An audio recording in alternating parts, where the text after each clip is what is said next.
मित्रों नमस्कार। संस्कृत के इस कालांश में पुनः आप सबका हार्दिक स्वागत। जैसा कि आपको ध्यान है, पिछले कई सारे कालांशों से हम कारक प्रकरण को पढ़ रहे हैं। संस्कृत प्रेमियों के लिए, विभिन्न प्रतियोगी परीक्षाओं की तैयारी कर रहे संस्कृत के विद्यार्थियों के लिए मैंने एक छोटा सा प्रयास किया है। इस छोटे से प्रयास में आपने देखा होगा कि कारक प्रकरण से संबंधित अब तक मेरे YouTube पर लगभग 90 वीडियो अपलोड हो चुके हैं। इसी कड़ी में कारक प्रकरण से संबंधित सप्तमी विभक्ति अपनी चल रही है और सप्तमी विभक्ति से संबंधित एक विधि सूत्र है, उसकी मैं आपके साथ में आज चर्चा कर रहा हूँ। मुझे आशा ही नहीं, पूर्ण विश्वास भी है कि मेरे तमाम वीडियो को संस्कृत प्रतियोगी परीक्षाओं की तैयारी कर रहे तमाम विद्यार्थी अवश्य देख रहे होंगे और एक दूसरे साथियों से शेयर भी कर रहे होंगे। संस्कृत को बढ़ावा देने के लिए, संस्कृत के प्रेमियों को प्रतियोगी परीक्षाओं में तैयारी मिले, इसलिए मैंने एक ये छोटा सा प्रयास किया है कि कारक प्रकरण जो है मैंने YouTube पर अपलोड किया है। कारक प्रकरण बड़े बड़े जो विद्यार्थी हैं, जो ऊंची कक्षाओं में भी पहुंच जाते हैं, वो कारक प्रकरण को पहले सलीके से पढ़ते नहीं हैं, जिसकी वजह से उन्हें वाक्य संरचना में बड़ी समस्या आती है। तो उन विद्यार्थियों ने मुझसे कारक प्रकरण पर वीडियो अपलोड करने के लिए अनुरोध किया था।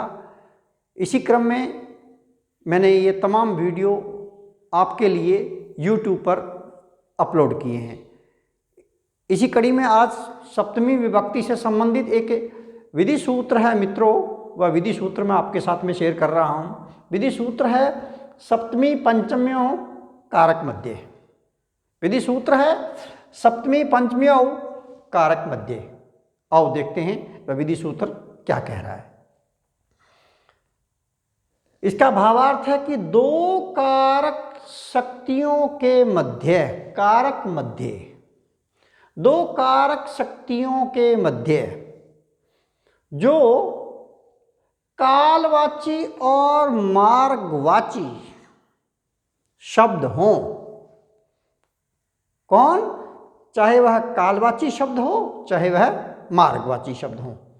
शर्त क्या है? दो कारक शक्तियों के मध्य।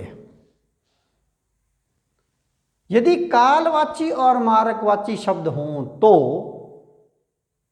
मित्रों सप्तमी पंचम्यों, सप्तमी पंचम्यों कारक मध्य, इस विधि सूत्र से सप्तमी और पंचमी विभक्तियां होती हैं। पुनः सुनिएगा कि दो कारक शक्तियों के मध्य जो कालवाची या मार्गवाची शब्द हों, उनसे सप्तमी और पंचमी विभक्तियां होती हैं। देखिएगा, उदाहरण दे रहा हूं मैं, प्रामाणिक उदाहरण दिए हैं मैंने। देखिएगा, पहला उदाहरण है अद्य भुक्त्वा अयम द्वयहे द्वयहात वा भोक्ता। उदाहरण है अद्य भुक्त्वा अयम द्वयहे द्वयहात वा भोक्ता, और इसका हिंदी अर्थ है कि यह आज खाकर 2 दिन में या 2 दिन बाद खाएगा। वाक्य है अद्य भुक्त्वा अयम द्वयहे द्वयहात वा भोक्ता, और हिंदी अर्थ है यह आज खाकर 2 दिन में या 2 दिन बाद खाएगा। यह राम, मोहन, सोहन कोई भी कर्ता हो सकता है। तो यहां देखिएगा, इस वाक्य में दो कारक शक्तियों के मध्य द्वय है, कालवाची शब्द आया है। ये द्वय है, ये कालवाची शब्द आया है। देखिएगा, परंतु कर्ता तो इनका एक ही है। इस वाक्य का कर्ता तो एक ही है, दो कारक शक्तियां अलग अलग हैं। यहां काल भेद से कर्तृ शक्ति का भेद प्रतीत हो रहा है। समय अलग अलग है, एक तो है 2 दिन में और एक है 2 दिन के बाद, कर्ता एक ही है। देखिएगा, आज की भोजन क्रिया की कर्तृ शक्ति, जिसने भी खाया उसके लिए आज की भोजन क्रिया की कर्तृ शक्ति और 2 दिन के बाद की भोजन की कर्तृ शक्ति बिल्कुल भिन्न भिन्न हैं। कि आज की कर्तृ शक्ति और 2 दिन बाद की भोजन क्रिया की कर्तृ शक्ति दोनों अलग अलग होगी, जबकि कर्ता तो एक ही है। एक शक्ति से आज वह भोजन खाता है और दूसरी शक्ति से 2 दिन के बाद खा रहा है। ठीक है ना। इसलिए मित्रों, यहां जो ये कालवाची शब्द है, ये द्वय है और द्वयहात, ये 2 पद आए हुए हैं।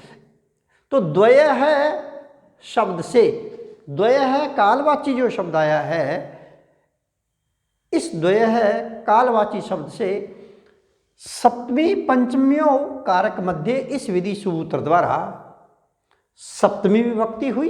तो सप्तमी विभक्ति होने पर द्वय है शब्द से सप्तमी का एक वचन होने पर द्वय है पद बनता है। द्वय है पद में शब्द है द्वय है और सप्तमी का एक वचन। और द्वयहाद, यहाँ सप्तमी ने लग करके यहाँ कौन सी विभक्ति लगी हुई है? पंचमी लगी हुई है। यहाँ सप्तमी होगी और यहाँ पंचमी होगी। तो द्वय है शब्द का पंचमी विभक्ति का एक वचन होता है द्वयहात, और द्वय है शब्द से सप्तमी का एक वचन होता है द्वय है। तो इन दोनों पदों में एक में सप्तमी विभक्ति लगी हुई है और दूसरे में पंचमी विभक्ति लगी हुई है। सूत्र कौन सा? सप्तमी पंचम्यों कारक मध्य। ठीक है मित्रों। तो एक दिन 2 दिन में खाया और 2 दिन के बाद खाया। मैंने व्याख्या भी लिखी है कि यहाँ 2 कारक शक्तियों के बीच, 2 कारक शक्तियों अर्थात 2 कारकों के मध्य में, कारक मध्य 2 कारकों के मध्य में, कि 2 कारक शक्तियों के बीच द्वय है कालवाची शब्द आया हुआ है। ये सूत्र भी यही कहना चाहता है कि 2 शक्तियों के मध्य में यदि कालवाची और मार्गवाची शब्द दिया हो, तो ये उदाहरण कालवाची शब्द का है, अगला उदाहरण मार्गवाची शब्द का होगा। तो ये कालवाची शब्द द्वय है आया हुआ है, और जबकि भोजन करने वाला कर्ता तो एक ही है, परंतु यहाँ काल भेद से कर्तृ शक्ति का भेद प्रतीत हो रहा है। अलग अलग समय है। आज की भोजन की क्रिया की कर्तृ शक्ति और 2 दिन के बाद की भोजन क्रिया की कर्तृ शक्ति दोनों अलग अलग हैं।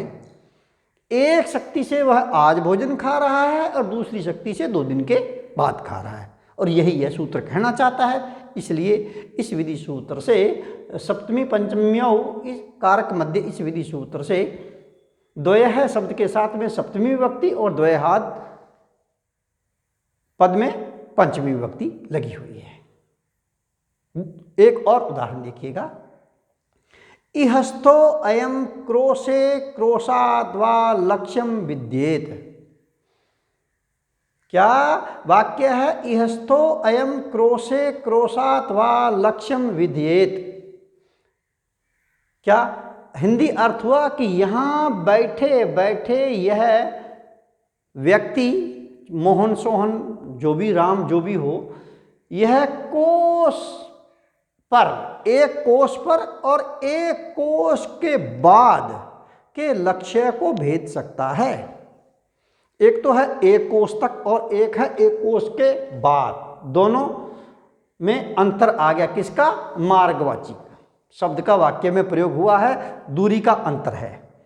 यहाँ कर्ता अयम और कर्म जो है लक्ष्य, ये जो लक्ष्यम, लक्ष्य इन दोनों शक्तियों के मध्य में, इन दोनों कारकों के मध्य में, कारक शक्तियों के मध्य में मार्गवाची क्रोश शब्द आया है कि एक कोष और एक कोष के बाद अलग अलग मार्गवाची शब्द कोष आया है और अलग अलग दूरी है। दोनों के बीच का स्थान कोष भर है। इसलिए सप्तमी पंचम्यों कारक मध्य इस विधि सूत्र द्वारा मार्गवाची क्रोश शब्द के साथ सप्तमी विभक्ति हो गई। सप्तमी विभक्ति होने पर क्रोश शब्द से सप्तमी विभक्ति का एक वचन होने पर होता है क्रोशे। क्रोशे पद में सप्तमी विभक्ति लगी हुई है। और मार्गवाची क्रोश शब्द से ही पंचमी विभक्ति लगने पर क्रोशात, क्रोशात पद बनता है। क्रोशात पद में पंचमी विभक्ति लगी हुई है। क्यों? क्योंकि यहाँ कर्ता तो मित्रों एक ही है, परंतु कर्ता और कर्म इन दो कारक शक्तियों के मध्य में मार्गवाची क्रोश शब्द आ गया और दोनों के बीच का स्थान कोश पर है। एक कोश में और एक कोश के बाद तक वह लक्ष्य भेद सकता है। ठीक है ना? यही कहा है कि यहाँ बैठे बैठे राम या मोहन एक कोश पर या एक कोश के बाद के लक्ष्य को भेद सकता है। इसलिए क्रोशे और क्रोशात पद में सप्तमी और पंचमी विभक्ति का प्रयोग हुआ है, क्योंकि सूत्र ही यही कहना चाहता है कि दो कारक शक्तियों के मध्य में जो कालवाची और मार्गवाची शब्द हों, तो यहाँ मित्रों मार्गवाची शब्द दिया हुआ है, तो उनसे मार्गवाची शब्द है क्रोश, उनसे सप्तमी और पंचमी विभक्तियाँ होती हैं। तो ये था कालवाची शब्द का उदाहरण और ये है मार्गवाची शब्द का उदाहरण। एक अंतिम और उदाहरण देखिएगा, कालवाची शब्द का उदाहरण देखिएगा कि अद्य भुक्त्वा मोहने या रामे सोहने त्रयहे त्रयहात्वा भोक्ता। क्या? अद्य भुक्त्वा अयम त्रयहे त्रयहात्वा भोक्ता। हाँ, आज खा करके 3 दिन में या 3 दिन बाद खाएगा। क्या? यह आज खाकर त्रयहे 3 दिन में या त्रयहाद या 3 दिन के बाद खाएगा।